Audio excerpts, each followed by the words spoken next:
نخرج فين في اسكندريه ب10 جنيه بس. يلا بينا نشوف. هنروح المرسى ابو العباس. المرسى ابو العباس فيها كل المراجيح وكل الحاجات الحلوه جدا جدا اللي هتعجب الاطفال وتقدروا ان انتوا تخرجوها فيهم.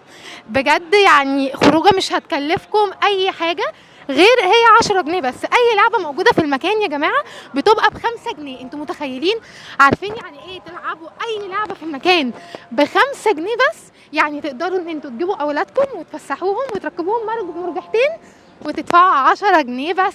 تعالوا كمان نكمل الجولة بتاعتنا ونشوف ايه تاني موجود في المرسى ابو العباس.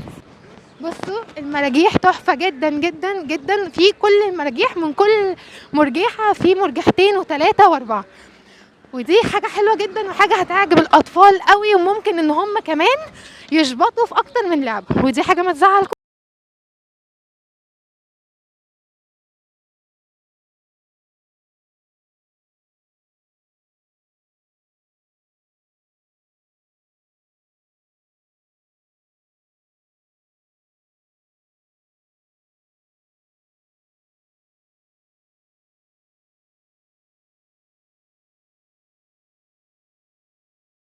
انا جايه الصبح علشان اعرف اصور لكم حلو وما يبقاش فيه زحمه في المكان، بس المكان ده بالليل ما تعرفوش تمشوا اصلا من كتر الزحمه.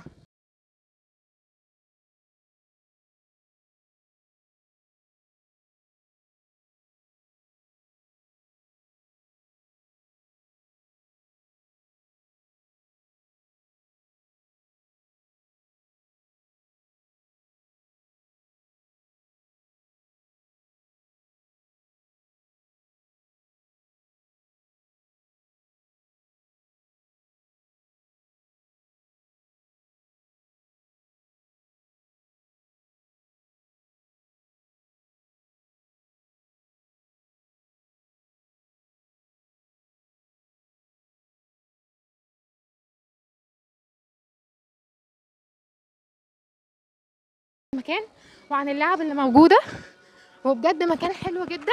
وانصح اي ام واي اب يجوا هنا في العيد يخلوا اولادهم يزوروا المكان ويركبوا المراجيح، وبجد هيكونوا مبسوطين جدا جدا جدا جدا.